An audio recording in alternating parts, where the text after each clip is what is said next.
En esta clase vamos a hablar de uno de los procedimientos más importantes para la eliminación de microorganismos en nuestro material de trabajo, que es la esterilización. Muchos de los procedimientos en la industria alimenticia requieren del uso de materiales libres de microorganismos. La pregunta que pretendemos responder en esta clase es: ¿cómo se pueden obtener elementos libres de microorganismos? La respuesta a esta pregunta es a través de los procedimientos de esterilización. Para ello, se requiere definir el término esterilización. Según la Organización Mundial de la Salud, la esterilización se define como la técnica de saneamiento cuya finalidad es la destrucción de toda forma de vida, aniquilando todos los microorganismos, tanto patógenos como no patógenos, incluidas sus formas esporuladas denominadas esporas, altamente resistentes a las condiciones de adversidad ambiental. Es decir, que para la OMS la esterilización conlleva a la destrucción de toda forma de vida, tanto vegetativa como esporulada. Es decir, que un material estéril es un material libre de microorganismos. Hemos visto oportunamente que las esporas pueden ser bacterianas o micóticas. Es decir, que tanto las bacterias como los hongos producen esporas ante la adversidad ambiental. Por lo tanto, el método de esterilización debe ser lo suficientemente fuerte como para incluir la eliminación de las esporas. Podemos esquematizar el procedimiento de esterilización como aquel procedimiento que recibe un material limpio, no estéril, y que como consecuencia de este procedimiento, ese material pasa a ser un material estéril libre de microorganismos y esporas.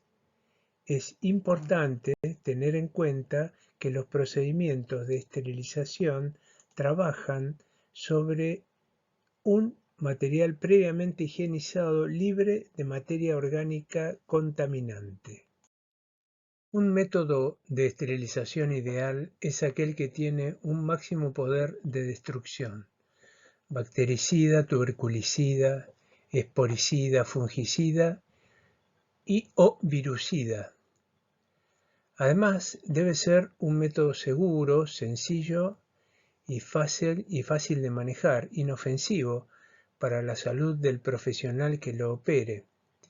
El procedimiento debe ser compatible con el material que se va a esterilizar. Debe existir un método de monitoreo y control del proceso de esterilización. Los procedimientos de esterilización deben tener un gran poder de penetración en el interior del embalaje de los materiales que se esterilizan. Otra característica que debe tener el procedimiento de esterilización es la rapidez con la que realiza su efecto esterilizador. Debe tener un bajo costo y ser válido para cualquier tipo de material. Por supuesto que estos son los requisitos de un procedimiento de esterilización ideal. Los procedimientos reales distan mucho de esta idealidad. Los vamos a desarrollar a continuación. Los métodos de esterilización se dividen en dos grandes grupos: los métodos físicos y los métodos químicos. Dentro de los métodos físicos tenemos aquellos procedimientos basados en el tratamiento con calor. Este calor puede ser calor húmedo o calor seco. Están los procedimientos basados en el proceso de filtración y aquellos basados en el tratamiento con radiaciones, tanto ultravioleta como radiación gamma, empleando pastillas radiactivas de cobalto. Otro grupo de procedimientos son los procedimientos químicos, el cual incluyen el uso del óxido de etileno y el formol. Empecemos por el método de esterilización por calor húmedo. Este método de esterilización es el más efectivo y seguro de todos los métodos. Se emplea un instrumento denominado autoclave que podemos definirlo como una suerte de olla a presión con controles de tiempo, temperatura y presión. El autoclave genera una presión de vapor de agua a una atmósfera y 120 grados centígrados de temperatura aproximadamente. En estas condiciones, el vapor accede a toda la superficie del material que se está esterilizando. En la figura podemos ver que el autoclave tiene una tapa con un sistema de cierre que resiste altas presiones. Además, tiene en la parte inferior una fuente de calor que puede ser eléctrico o a gas, además de un manómetro que permite controlar la presión en el interior de la caldera y una válvula que posibilita la eliminación del aire en el interior de la caldera, saturando de esta manera de vapor de agua la atmósfera interior. Este proceso se denomina purga. Una vez purgado el autoclave, se cierran las válvulas y se deja que suba la presión hasta una atmósfera, a partir de la cual se somete el material a esas condiciones durante 15 a 20 minutos. Luego de este tiempo se considera que el material se encuentra en condiciones de esterilidad. Aquí vemos otro diseño de autoclave en el cual se puede ver el flujo de vapor de agua, líneas rojas, que va desplazando al aire del interior de la caldera, líneas azules. Este equipamiento tiene un sistema de válvulas de seguridad que evitan que la presión interior no supere el valor de una atmósfera. Aquí vemos distintos modelos de autoclaves, desde los más simples hasta los autoclaves empleados en hospitales o empresas, en los cuales se pueden esterilizar grandes cantidades de materiales. El poder de esterilización del autoclave debe cumplir con algunos requisitos. El primero es que el vapor de agua debe acceder a todos los rincones de la caldera en donde puede haber material. Debe evitarse la mezcla del vapor de agua con el aire para poder lograr el máximo efecto esterilizante. La proporción de vapor en la caldera debe ser mayor del 97%. Lo importante es que el autoclave es el medio más idóneo y más utilizado en los procedimientos de esterilización. Requiere de temperaturas de 135 grados durante 7 a 10 minutos o de 121 grados centígrados durante 20 minutos. Uno de los criterios para seleccionar el método de esterilización es la compatibilidad del procedimiento con el material que se va a esterilizar. Este tipo de procedimientos es incompatible con materiales denominados termosensibles, es decir, materiales que se alteren por acción del calor. El tipo de material que puede ser esterilizado por autoclave es el instrumental metálico, material textil, vidrios líquidos termorresistentes tales como el agua o soluciones salinas, etc. Gomas, plásticos termorresistentes, gasas y otros materiales que puedan resistir la temperatura. Otro de los métodos físicos en los que se emplea calor es el método del calor seco.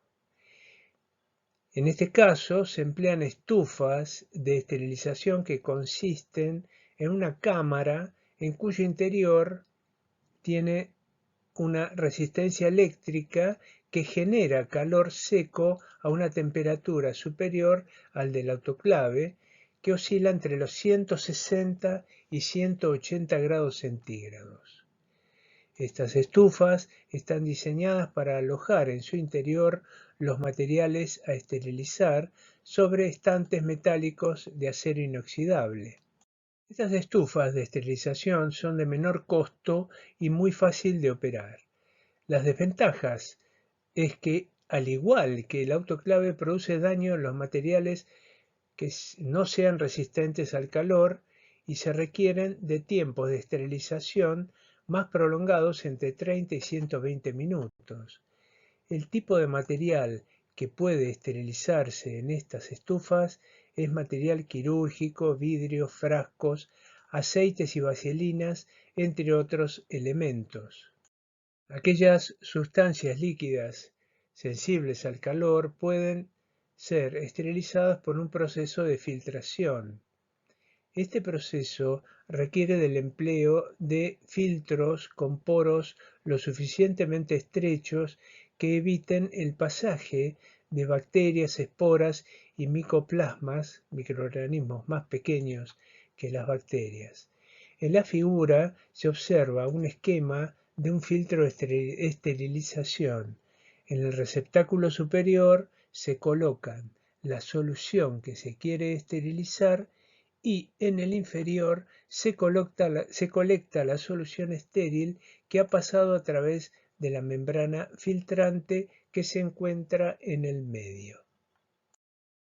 Los materiales que pueden ser filtrables son las soluciones termosensibles, tales como soluciones proteicas, complejos vitamínicos, aminoácidos, etc.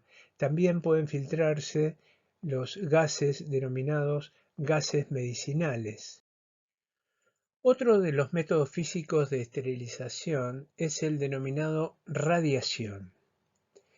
Estos métodos se basan en la exposición del material que se va a esterilizar a una radiación de alta energía que destruye a los microorganismos, principalmente rompiendo las moléculas de ADN. Estas radiaciones se las denominan gamma o bien ultravioleta. Las radiaciones gamma son más efectivas y seguras que las ultravioletas. La luz ultravioleta es una luz de alta energía que se encuentra en el extremo del espectro visible. Se trata de una radiación que afecta al ADN de los microorganismos, afectando la capacidad de replicación del genoma. Existen cámaras con lámparas ultravioleta que permiten someter al material para su esterilización. Podemos de esta manera esterilizar elementos termosensibles. Es importante remarcar que no tiene una alta efectividad en la inactivación de esporas, haciendo que este método no sea de gran efectividad en la esterilización de material. Los productos se exponen a la radiación ultravioleta durante un tiempo predeterminado necesario para que el producto reciba la radiación necesaria para alcanzar el objetivo buscado. Se considera un efectivo método germicida, sin embargo no es tan efectivo como método esterilizante. Otro tipo de radiación empleada para esterilización es la radiación gamma. Se trata de una radiación de mayor energía y penetrabilidad que la ultravioleta, por lo cual se considera como un muy efectivo procedimiento de esterilización. Esta radiación se obtiene de elementos radiactivos que emiten espontáneamente este tipo de radiación denominada radiación gamma. El núcleo atómico de estos elementos, entre los cuales se encuentra el cobalto, es el responsable de esta emisión, por lo cual se emplea como método de esterilización. Este tipo de elementos denominados radiactivos se los conoce como radionucleídos. Las pastillas de cobalto son las que se emplean como fuente de radiación gamma. Se trata de radiaciones ionizantes, es decir, que rompen proteínas y ácidos nucleicos, de los microorganismos, inactivándolos y matándolos. También matan a las esporas, por lo cual representa un efectivo procedimiento de esterilización. Sin embargo, se requieren de instalaciones debidamente habilitadas por la Autoridad Regulatoria Nuclear con equipamiento blindado y personal debidamente entrenado. Estos procedimientos se ejecutan en centros debidamente habilitados y son muy costosos. Estos procedimientos se emplean en aquellos materiales termosensibles, es decir, que no resisten el tratamiento por calor. Se esterilizan mediante material quirúrgico, suturas, campos quirúrgicos, plasma y soluciones proteicas, antibióticos, entre otros. Por último, vamos a mencionar aquellos procedimientos químicos de esterilización. El más empleado, por ser el más efectivo, es el óxido de etileno. Se trata de un gas incoloro que produce modificaciones químicas en las proteínas celulares. Es un procedimiento de esterilización a bajas temperaturas, entre 30 y 55 grados, con tiempos de exposición entre 3 a 8 horas. El equipamiento consiste en una cámara en cuyo interior se genera un ambiente saturado en óxido de etileno, el cual puede penetrar en todos los rincones, permitiendo la acción esterilizante del gas sobre los materiales. En esta figura podemos ver una cámara de esterilización por óxido de etileno.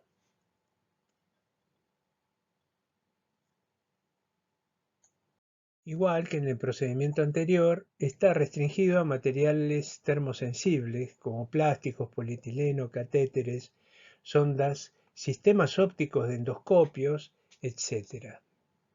Otro de los métodos químicos empleados es el vapor de formol o paraformaldehído. El formol es una solución acuosa de formaldehído al 37-40%. Es bactericida, virucida y esporicida en tiempos prolongados. Sin embargo, no tiene gran efectividad como agente esterilizante, además es tóxico e irritante. Se lo emplea principalmente como agente desinfectante germicida.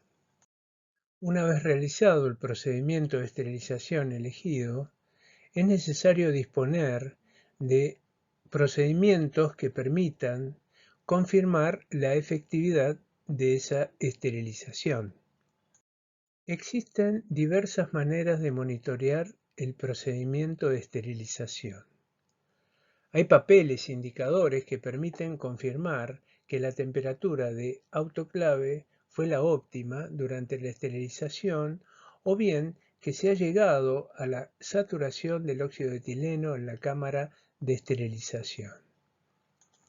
Estos papeles se colocan en el interior del autoclave junto con los materiales a esterilizar y permiten sondear la evolución de la temperatura y de las condiciones en la cámara de esterilización. Existen además bioeditores que consisten en una suspensión de esporas bacterianas colocadas en el interior de unos viales que son sometidas al proceso de esterilización por autoclave. Una vez finalizado el procedimiento de autoclavado, esos bioeditores son incubados en incubadoras a 37 grados en las cuales no debe haber desarrollo bacteriano. En el caso que lo haya, se invalida el procedimiento de autoclavado, ya que las esporas del bioeditor no han sido eliminadas por la temperatura. Otros registros que sirven para controlar el ciclo de temperaturas de autoclave son los mapas de control de temperatura que permiten monitorear las condiciones en el interior de la caldera de autoclavado.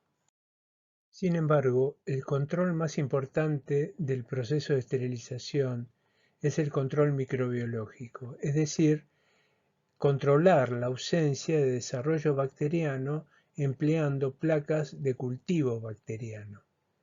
En la parte superior de la figura podemos ver una mesada de trabajo en la cual se obtienen muestras de una solución que ha sido esterilizada y se procede a su siembra en placas de cultivo.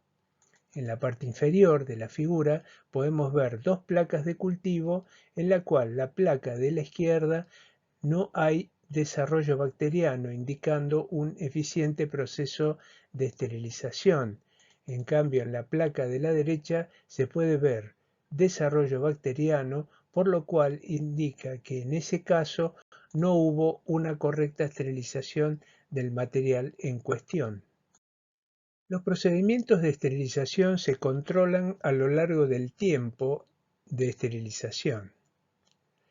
Se puede ir viendo la disminución del número de organismos viables a lo largo del tiempo y se puede graficar el logaritmo de microorganismos viables en función del tiempo de esterilización y de esta manera visualizar el tiempo mínimo necesario para lograr una completa eliminación de los microorganismos viables. En la figura se puede ver que en el eje Y se grafica el logaritmo del número de microorganismos viables y en el eje X el tiempo de exposición al sistema de esterilización. La figura adquiere la forma de una recta azul, en la cual se puede obtener un parámetro denominado D. Este parámetro es el tiempo necesario para disminuir el número de microorganismos en un logaritmo, es decir, en 10 veces. Una disminución de un logaritmo significa que el número de microorganismos disminuyó en un 90%, por lo cual podemos estimar el tiempo necesario para eliminar la máxima cantidad de microorganismos viables vivos en nuestra muestra. Este es un método para estimar la eficacia del método de esterilización empleado.